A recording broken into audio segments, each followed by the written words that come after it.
This week we're talking about how to pitch a story. So sending pitches to editors and news outlets takes up a lot of our time. I mean, we don't do the regular mail thing all that often, but even sending emails to 30 clients takes a while. Especially since you have to tailor every pitch for every outlet. I mean, sometimes we don't bother with that and just send the same one to several of them, but ideally you have to tailor it to each and every outlet. We'll get into specifics on that in a while. And so here are some tips on how you can up your pitching game. So step one, who to pitch. So research the outlets you're pitching. You gotta know your clients. So check their old magazines, check their content, and see how you can make your story fit their style of writing and their image language, maybe even. And it's not just to make that story more relevant for the magazine or outlet you're pitching. It's also a red light for editors when they go through hundreds of pitches on a weekly basis. They will know if you know their magazine. They can tell if this is just a copy paste of another pitch you sent to another magazine. So showing that you know what they do helps you get over the first step and get your pitch read, I think.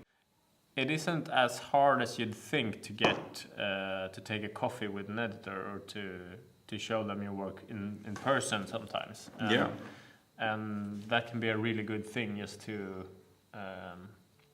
get to know them a little bit. Yeah, I've done that with a few editors where I've maybe worked. I've done a story. Sorry, it's my editor at Hallå, vad säger du då? Jag sitter och vloggar.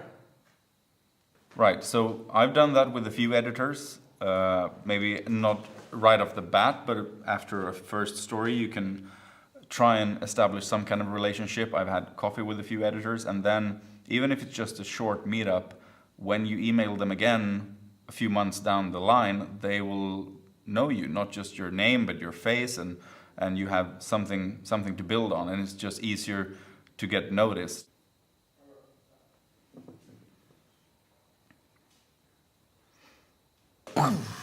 So now when you have the contacts, you have to write the pitch. You have to keep it as simple as you can. Editors get a lot of pitches, so keeping it short, getting straight to the point is always preferred. That's hard because you have to answer a lot of questions in a short space. What is this story you're pitching? Where does it take place? Who's going to be in it? How are you going to do it? And like in what time frame? And so I have a pitch here that I've used to sell a story to The Guardian about elephant poaching in Myanmar. I'm a freelance journalist covering Myanmar and Southeast Asia. In less than 2 weeks, I'm heading to Myanmar to report on the country's elephants. Then I go on. At the same time, poaching is on the rise. Again, a news hook establishing that this is a story that's relevant now. Why? Because there's something happening, an increase, a trend, and again, establishing that I've done my preliminary research, I know the subject, I have numbers. I'll be visiting an elephant sanctuary where retired timber elephants are taken care of. I will also visit communities in areas where there is a lot of poaching to speak with locals and police. I will also interview conservation activists and representatives from the forest departments, blah, blah, blah. Yeah, and then I just end on, would you be interested in a story on this?